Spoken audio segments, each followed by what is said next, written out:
More of a team player, I echoed, keeping my voice steady while my nails bit into my palm beneath the desk.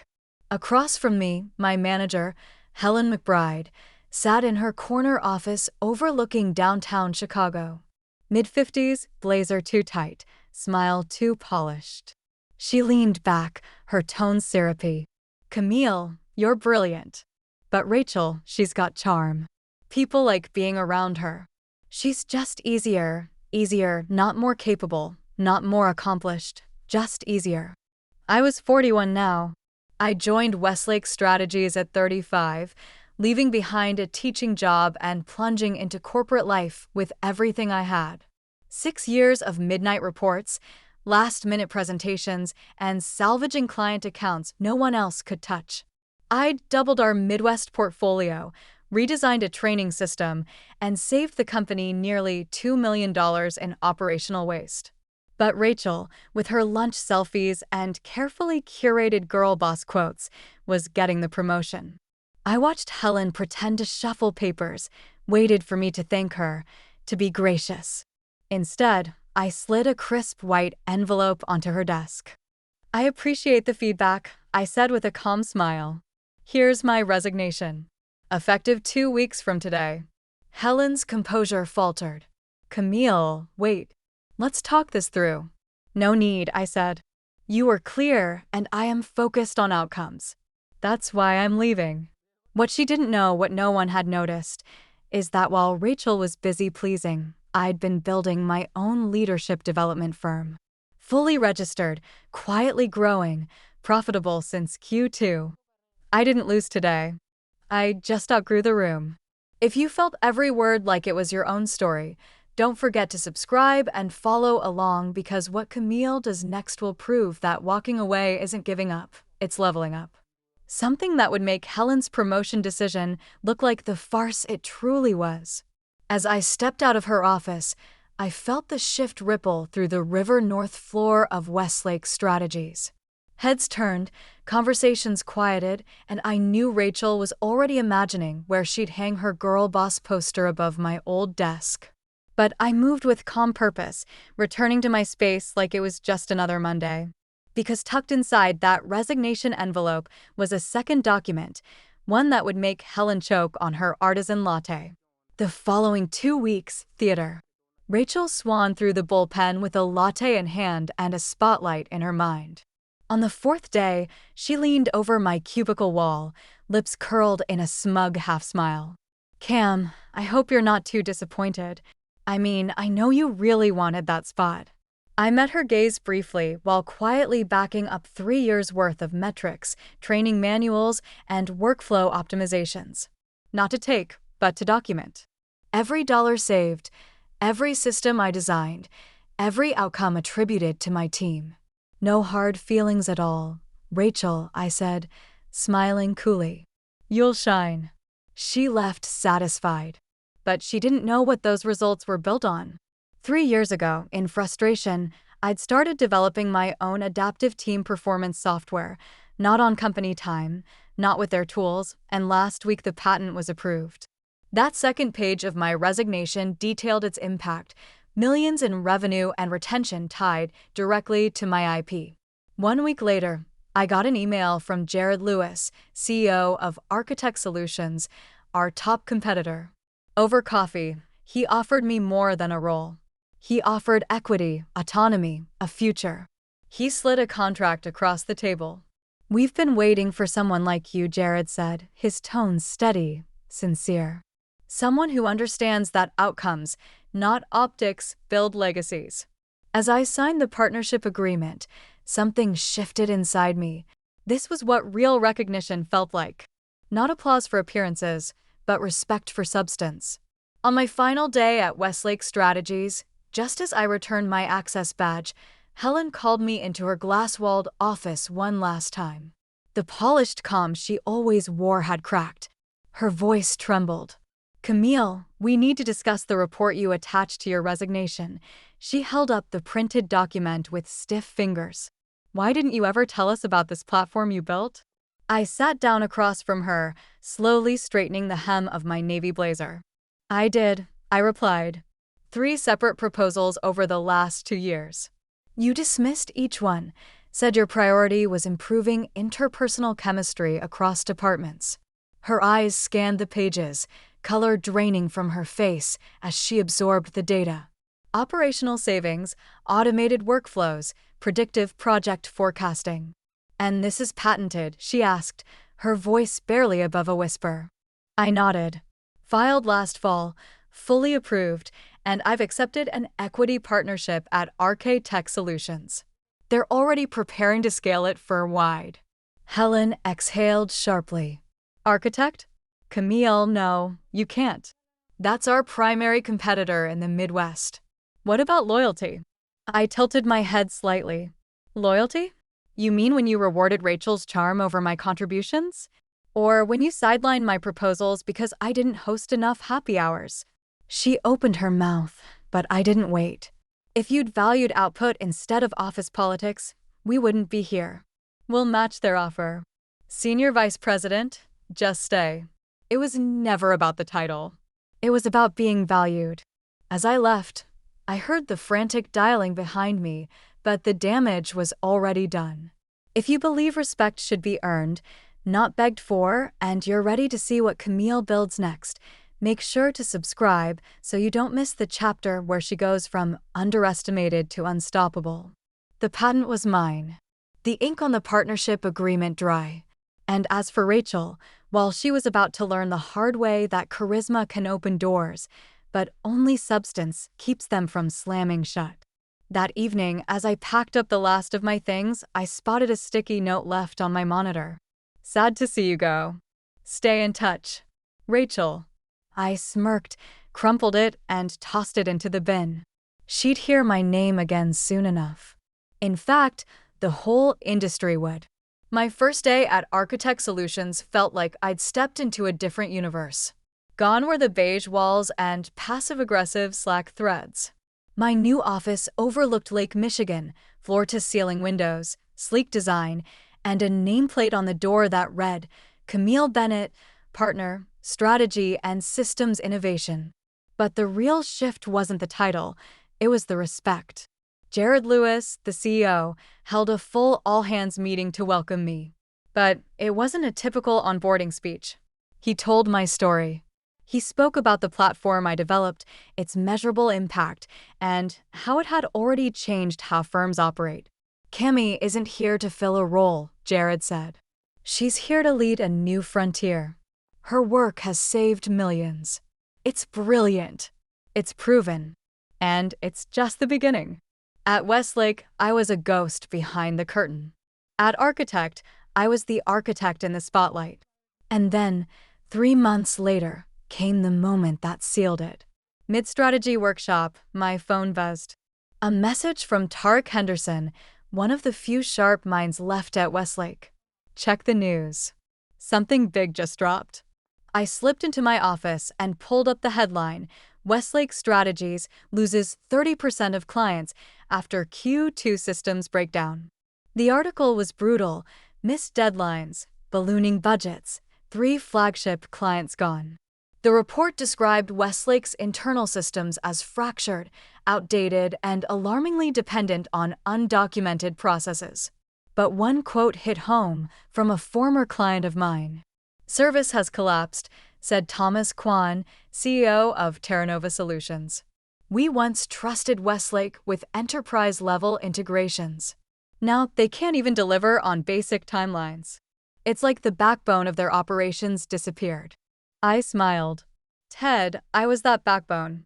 The system they'd undervalued, dismissed, and handed off to someone with zero understanding of how to sustain it.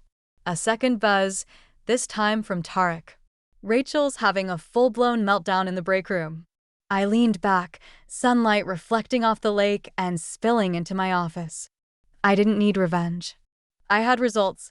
If you've ever been dismissed, sidelined, or passed over for someone louder but far less capable, subscribe to the channel because Camille's rise is just getting started. And what comes next will shift the whole industry. Rachel had spent years mimicking confidence, repeating buzzwords, smiling her way into rooms she didn't deserve to be in. but now she was exposed. And Helen, who gambled on appearance over ability, was watching her decision unravel in real time. Meanwhile, I had bigger moves in motion. At Architect, my system wasn't just running, it was revolutionizing. Project timelines were cut by 52%. Client satisfaction scores hit an all-time high. Operational KPIs off the charts. Jared had already approved full-scale rollout across divisions, and 3 Fortune 100 companies were in negotiation to license my platform. They underestimated me. Now they're trying to catch up. One crisp Thursday morning, 6 months after I left Westlake Strategies, I walked into my architect office to find Jared Lewis standing by my desk, holding a folded copy of the Chicago Business Ledger. "Have you seen this?" he asked, raising the paper. The front page headline read, "Westlake Strategies announces emergency restructure amid mass departures and system collapse." I took the paper and nodded. "I saw. Looks like they're dismantling everything.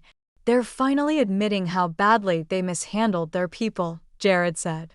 "They tried to rebuild your platform in-house, but they didn't understand the foundation." I said, already knowing they thought it was just code, but it was the logic behind the code that made it scalable. Jared gave me a slow, knowing smile, the kind that only comes from watching the long game unfold. "Which is why the board voted unanimously to promote you," he said.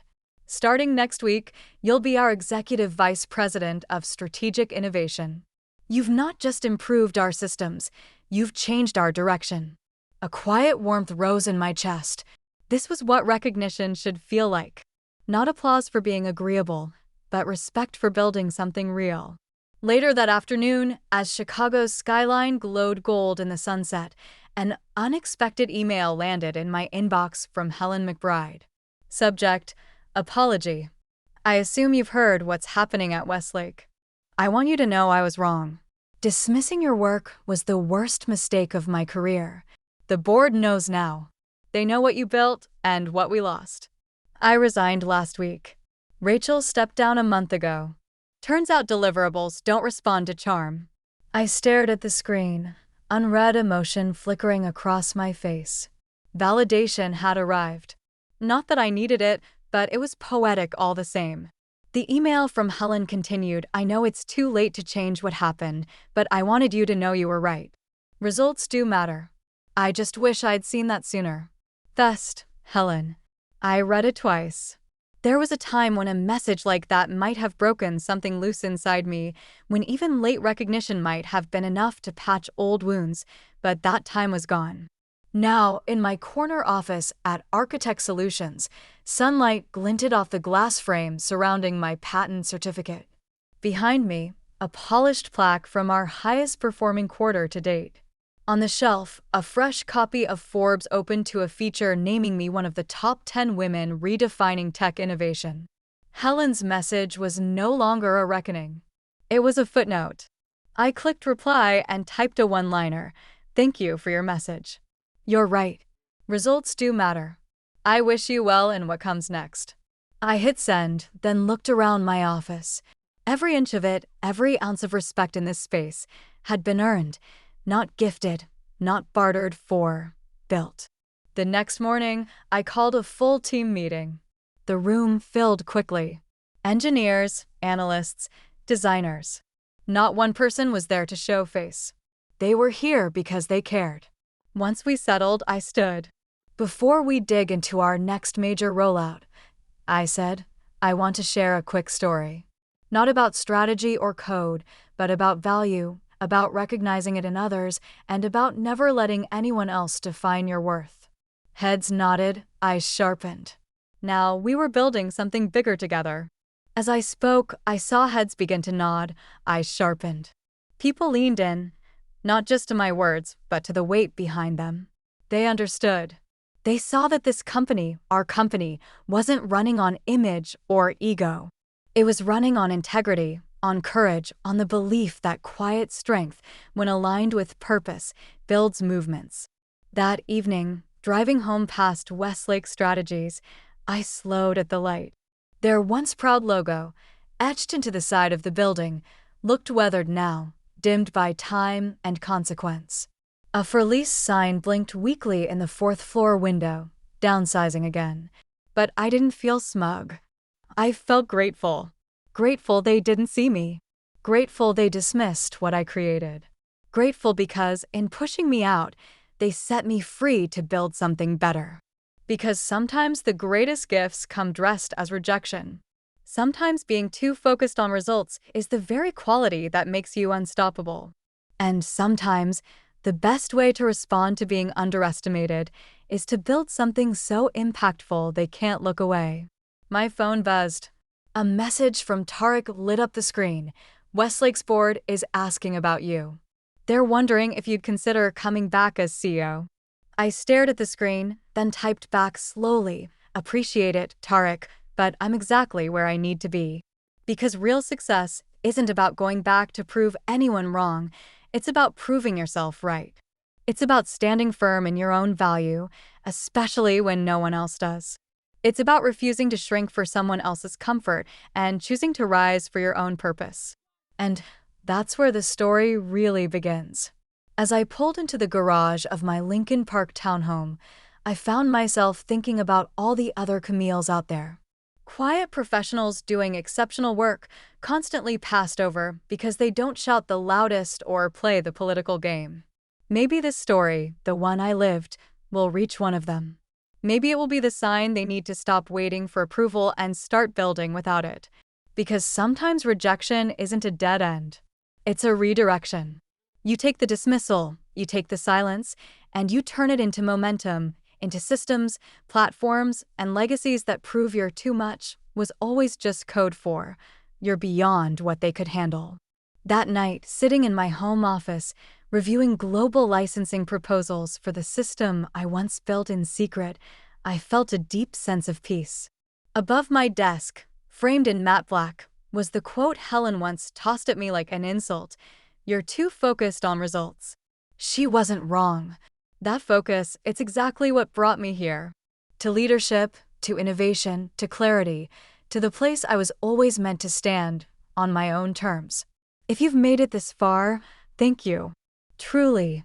This story wasn't just about me. It was about every person who's ever been told they were too much, too focused, too serious, or just not enough in all the wrong ways. If you saw yourself in my journey, I want to hear from you. Drop a comment below. Tell me where you are in your own story, because I know how lonely it can feel when you're doing the work, getting the results, but still getting passed over. Been there. And I promise you, you're not invisible. You're not imagining it. You're not asking for too much when all you want is to be respected for what you bring to the table. If this story moved you, please consider subscribing. Not just to follow what happens next, but to become part of a community that believes in quiet strength, in earned success, in resilience without spectacle. We're building something here for people like us. And if I could offer one piece of advice, it's this: stop waiting for permission. Stop shrinking to fit their comfort. Don't let someone else's inability to see your value become the reason you stop believing in it yourself. Use their doubt as fuel. Use their silence as space to create. Keep showing up. Keep building, because one day they'll realize what they lost. And by then, you'll already be somewhere better, somewhere built by your own two hands. This is your sign. This is your moment. You don't have to prove them wrong. You just have to prove yourself right.